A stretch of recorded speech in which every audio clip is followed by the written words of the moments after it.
Okay, so you can give me the first one? Uh-huh. Okay, it's x plus y is greater than negative 8.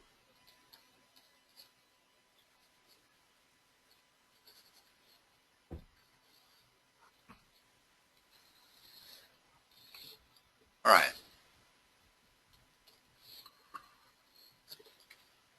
The first thing to do is to try to graph it as an equation. Okay.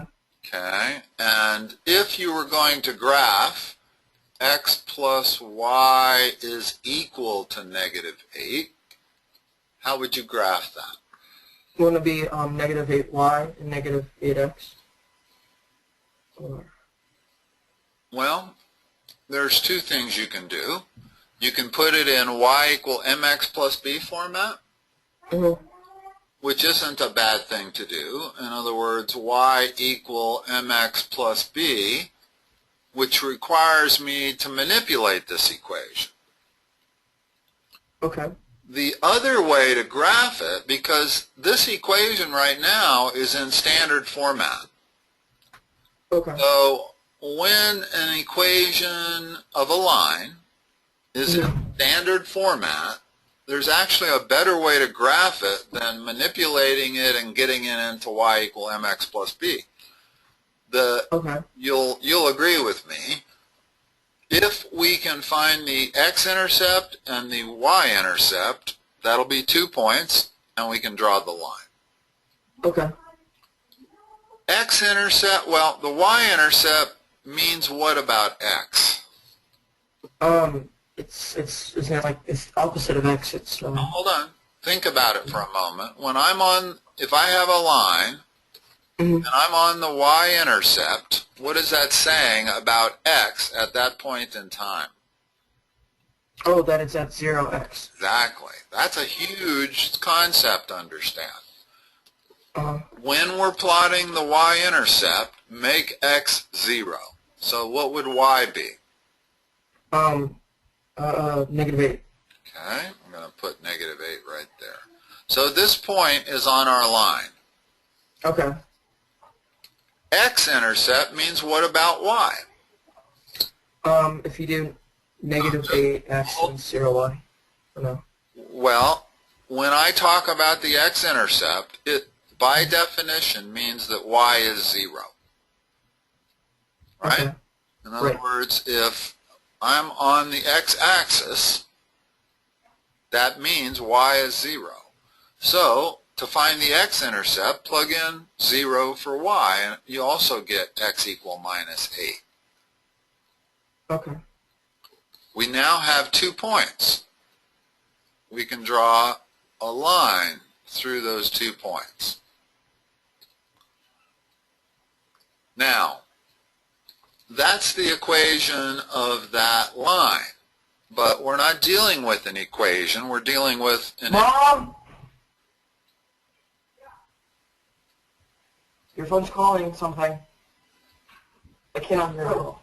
You keep doing this. Oh my gosh. Sorry. Are you okay? Okay. No. And all right now? I don't know. So we have the equation of a line, and we're dealing with an inequality.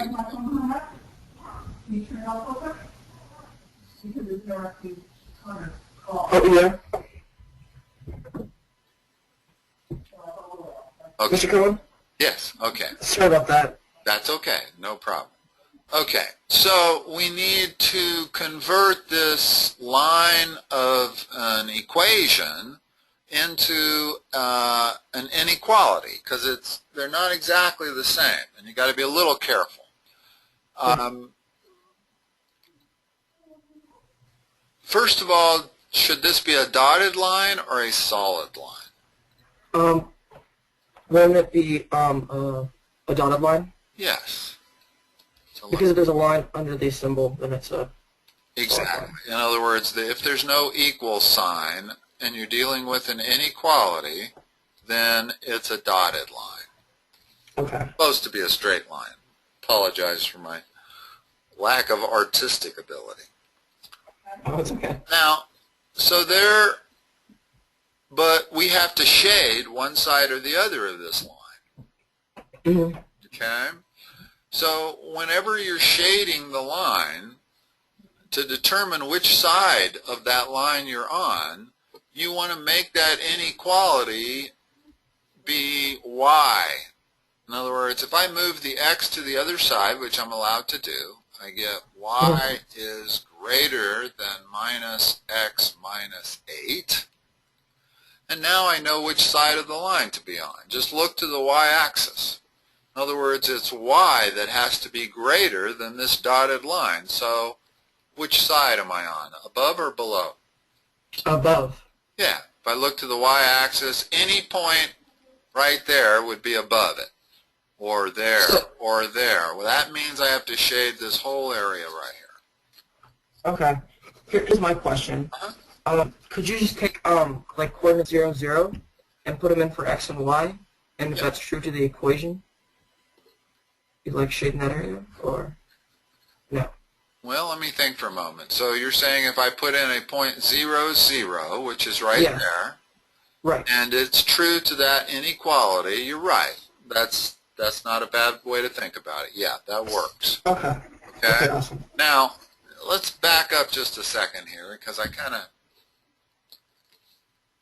since we're dealing with an inequality, and despite what you just said, which is probably true, I'm not sure it's the easiest way to do it. If you can get your inequality down to a y is greater than or less than the rest of it, then that instantly tells you which side to go on. Because you don't have to even look at the x-axis. You have to look strictly at the y-axis.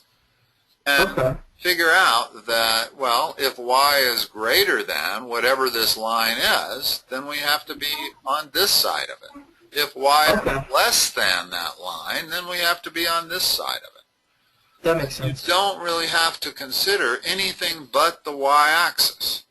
And that makes it easier, because then there's never any question about it. Right. However, because of that, in other words, because I eventually want this thing to look like that, whatever the other side is, then instead of graphing it in standard format like we did, it might have been better to go ahead and solve this equation, y equals, I move the x on the other side, like that, and now graph it as we would a y equal mx plus b graph. In other words, I was showing you a different way to graph that equation. Well, it turns out that you kind of have to convert it to that anyway, because we can still graph that. We're going to begin at minus 8, and we're going to have a slope of minus 1, so we're still going to get that same line. The difference is now when I go to convert this back to the inequality, I know instantly how to shade it. In other words, I need to get it looking like this in order to shade it properly. Well, if I get it looking like this, that's mx plus b format. So you might as well just take whatever equation or inequality they give you and get it into this directly. Not even sure you need to go through the process of converting it to an equation. It's just the only reason I do this is because this thing graphs similarly to the graph of the equation. Okay. What else you got? What other one? This one's similar. It's x minus y is greater than or equal to 4. Okay. Despite its similarity, it's got some hidden features that are going to present a problem. If I go ahead and try to solve this inequality and get it into y on one side all by itself, let's do it that way this time. Let's skip the step of graphing it as an equation. So solve this for me. How do I solve it for y? Well, then once you subtract x and put it on the other side. So what's the next line? So it would be y, or sorry, negative y. There you go. That's the key Is, part. You can't drop that negative sign. right, greater than or equal to, be 4 minus y? Or no? No, x plus 4. Okay. You're right, 4 minus x. Oh, 4 minus x? Okay, 4 minus x, yeah, because I'm subtracting x to get rid of it, right? Right, okay. Okay, but I don't want to write it like that. I want to put the minus x in the front because that gets it into y mx plus b.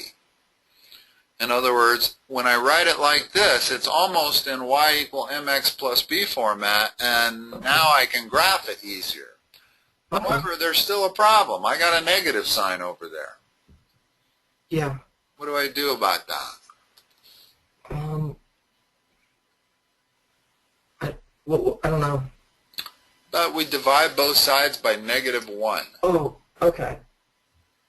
So negative 1 divided by y, and then negative 1 divided by negative x, or no? Yeah, here's what I'm going to do. -1, -1, -1.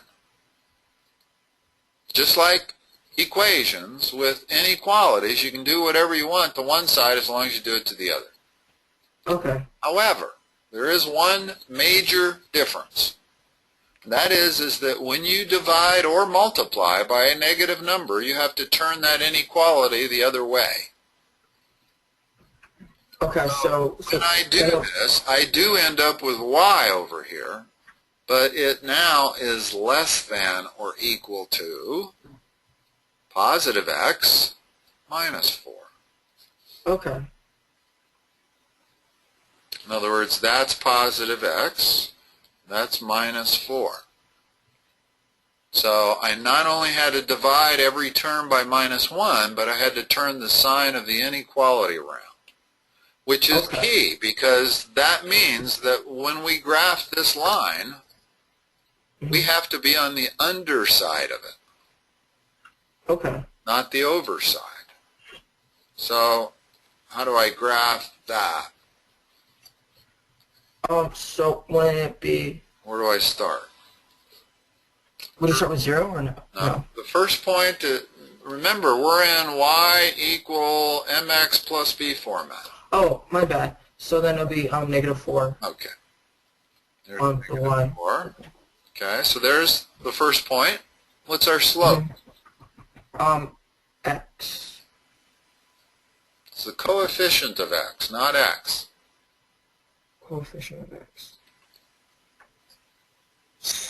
What's the implied coefficient of x that is not written? With 0? 1. Oh, 1. Always Okay. 1. If it was 0, 0 times x, this wouldn't be a term. Right. Okay, so it's always 1. If you don't see a coefficient, then it's 1. Okay. So that means our slope is 1. Okay. So if I go up 4 and over 4, there's another point for me to graph. Okay. Solid line or dotted line? Solid. Right.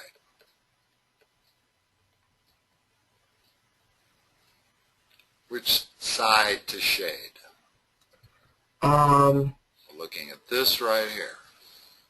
Right. And so you would go off of y, and wait, so would it be under? Yes. In other words, it's as simple as that. You don't have to plug in 2 points like you were doing. Right. In other words, you would have plugged in 0 and 0, and it would have been wrong. So you would have known that point was on the wrong side, so you would figure out that other side. But it's much easier to just look at the y. Ignore the x and look at the y. Now, occasionally you'll get an equation that'll end up like this. In other words, maybe they'll give you something like this. Okay. Well, if you get something like that, well, then you have to look to the x. In other words, that's the equation of a vertical line right there, okay, going through the point 2. So there would be my graph. And which side of this? Well, I can't look to the y, but I can look to the x. Clearly, it's this side over here, right? Right. Okay. So, and maybe very, very rarely they'll give you something maybe like this where you have a y over there. And you have to convert that in order to graph it in the first place. But again, if it is x all by itself, then you look to the x-axis. But you're not going to see that. Everything you get is going to end up being like this. Solve everything for y, and then you'll only have to look to the y-axis. Okay. Okay, so negative x minus y is less than 3. Okay. Let's have you do this one from start to finish. Okay. Would you add x to each side? Yeah. So then it'll be negative y is less than 3 minus x. 3 plus x. Oh, plus x. My bad. I'm sorry. You said add x to each side, so. Now, that's a little confusing. When you said add x to each side, I can see why you put minus x over there. Because it was like you had decided in your mind you were going to do that to each side. But remember that you're not doing that. You're adding x. Well, you're doing this.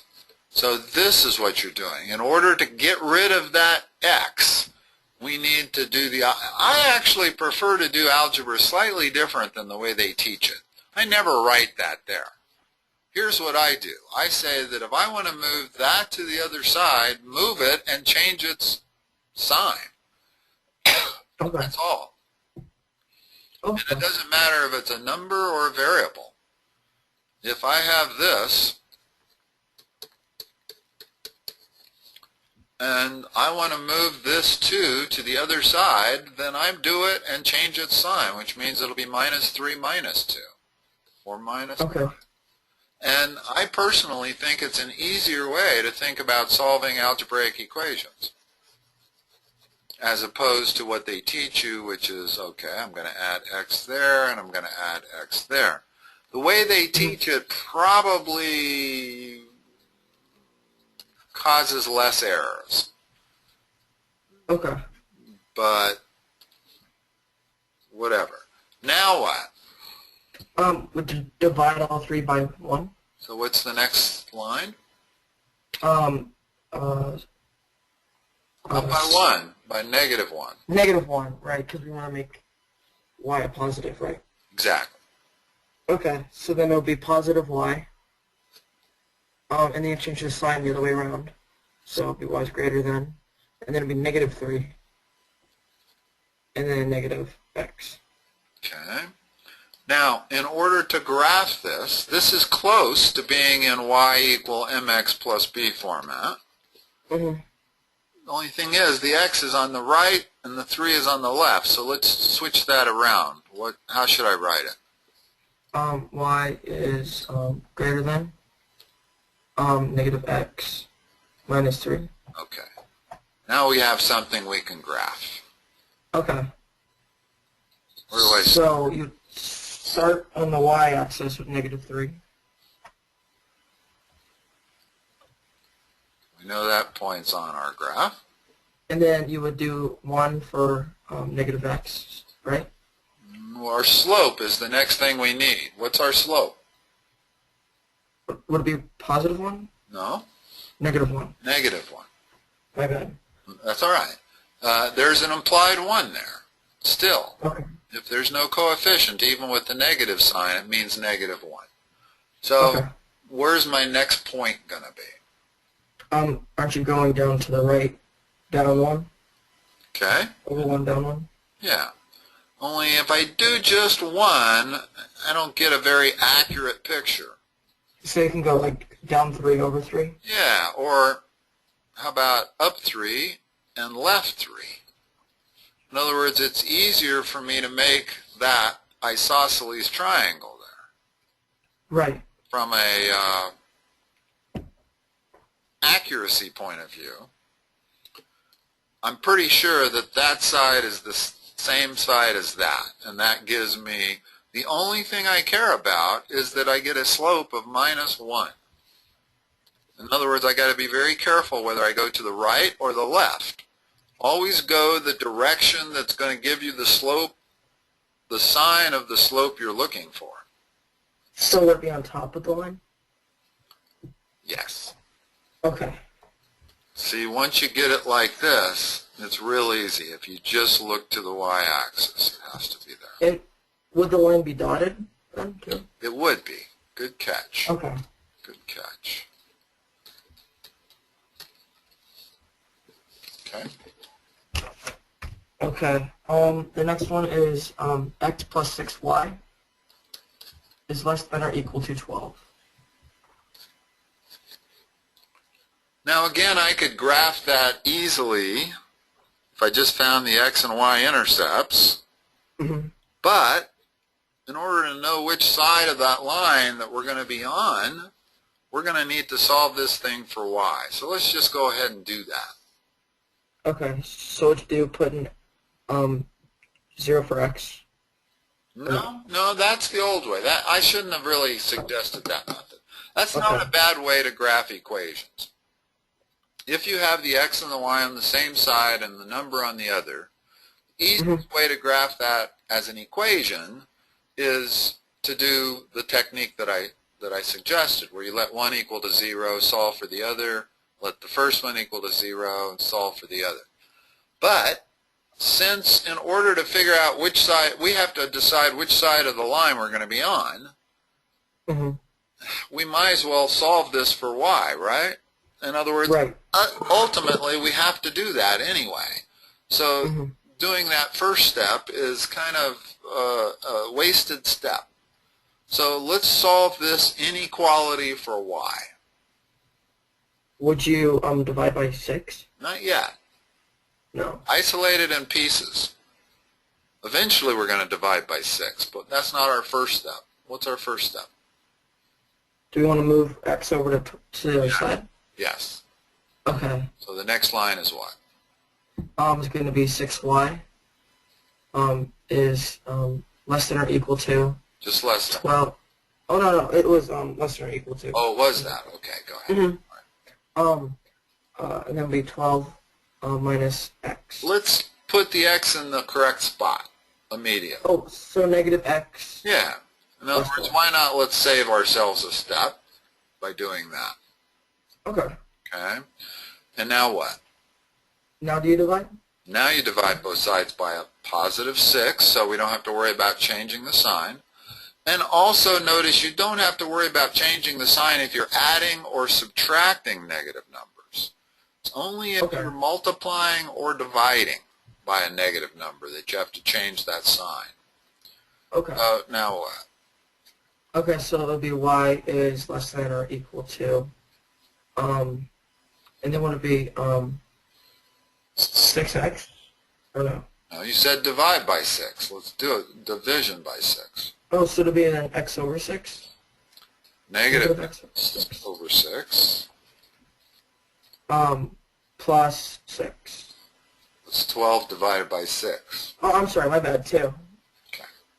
Now, Out of it, sorry. it's worth knowing that that right there is the same as minus 1/6 times x. Okay. A lot of people don't make that leap, but that's what it is. In other words, there's an implied 1 there, and that means that our slope is going to be that. So it's actually much better to write it this way. Okay. Because if I said to you, what's the slope here, it might be hard to figure out what it was. But So do you go up give it 1 to you over, this way, yeah, or down 1 over 6? yes, exactly. Okay. So just to let you know, that's the same as that. So now let's graph it. Where do I start? 2 Okay. on y-axis. And then you would go down 1 and then over to the right 6. To the right 6. Good. Dotted or solid? It would be a solid line because a line underneath. Okay. Which side are we on? We are on, it's going to be under. Okay. My bad. I think you got it. I think you understand it. Now, can you understand why I didn't want to graph it based on that first technique? It would take it longer. Well, I would have come up with the same line, but then, in order to figure out which side of the graph I was on, I would have had to do all of this work anyway. Right. So there's no point to it. Exactly. In other words, if I have to do all of this work anyway, then I might as well just do it and then graph it as slope-intercept format. Okay.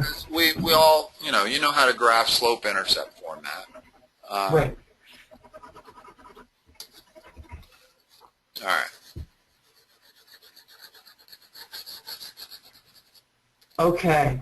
I have one that says 1/3 x minus 2/3 y is greater than or equal to 2.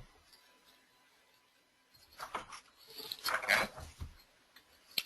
What is a wonderful first step?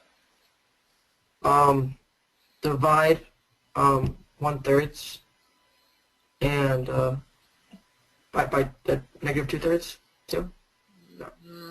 One really easy step turns this in from a hard-looking problem to an easy-looking problem.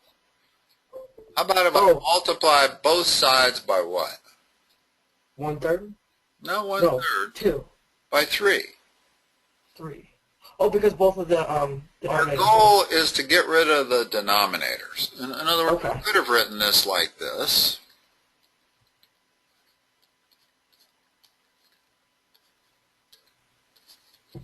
And denominators always make equations or inequalities messy, right? Just like fractions make them messy. So if there's a first step that eliminates all the denominators, let's do it.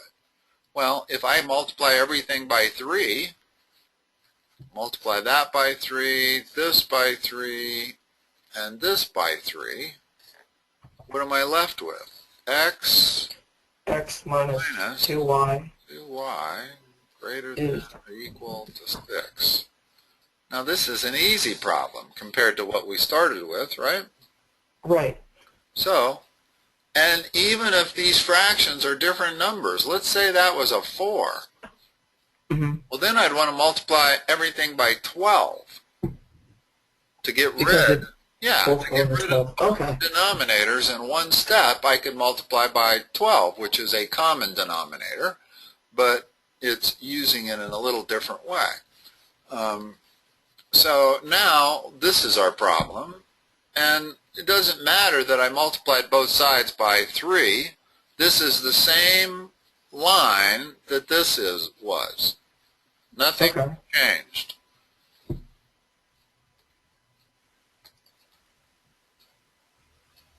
Now solve that for y. Okay, so would you want to put x on the other side? Give me the next line. Okay, so it would be negative 2y is greater than or equal to negative x plus 6. Good. Next line. We divide by 2, so it would be not by 2. No. We got to isolate y. That means you have to divide by that entire coefficient. So 1? You have to divide by negative 2. Negative 2, okay. In other words, if you divided both sides by 2, you're still going to have a negative sign there. Okay. Okay, which we could then get rid of by dividing by negative 1. But why turn 2 steps? Let's make it 1 step instead. So let's just divide everything by negative 2. Okay. So, so then it'll be y is greater than, or change the sign. So less than or equal to, and then negative x over 2, negative 2, or no? Well, if we divide that by minus 2, the minuses become a positive. So x plus 2. X over 2. Okay. And then we have to divide the plus 6 by the negative 2. So negative -3. Okay. Now we have it in mx plus b format. Okay. So let's graph this. Okay, so you'll start with -3 on the y-intercept, or y-axis. And then would you go up 1, no, over 2, right? Yep, our slope is 1/2. So if I go up 1 and over to the right 2, we'll call it like that. And solid line. Which side are we on? It's gonna be the bottom. Which side? Bottom. Underside, yeah. Yeah, sorry. It's all right. Bottom is good. I just didn't hear it first. Oh, okay.